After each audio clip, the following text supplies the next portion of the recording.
Charlottesville are demanding the removal of utility poles that they say pose a significant hazard to those with disabilities. The city manager has written a letter to Dominion Energy calling for a solution. Kate Nectarline has the details. Those who have been working for decades to rid city sidewalks of utility poles like this one say time is running out. They want them gone, and soon. It's not enough to say, well, eventually we'll do it, because the fact is, eventually we're all dead. And what's the point? You know, let's get it fixed. Tom Vandiver, the executive director of the Independence Resource Center, says the problem is poles like these planted on top of sidewalks and blocking curb ramps. For the more than 5,000 people in Charlottesville who are mobility impaired, Vandiver says these poles make day-to-day life harder and more dangerous. It's just incredibly unsafe and illegal.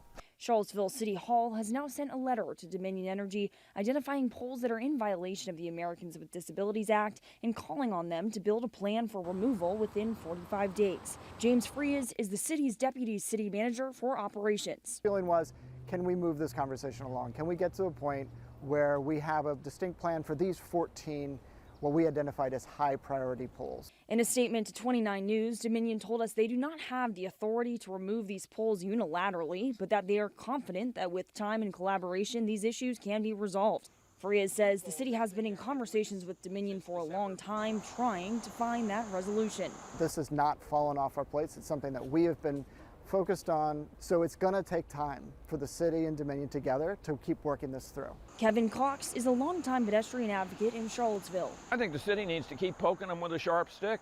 Cox is happy to see the city taking this step, but will not count any victories until poles like these are gone. Many able-bodied people don't have any empathy or even a clue as to what a person living with a disability faces on the sidewalks in Charlottesville.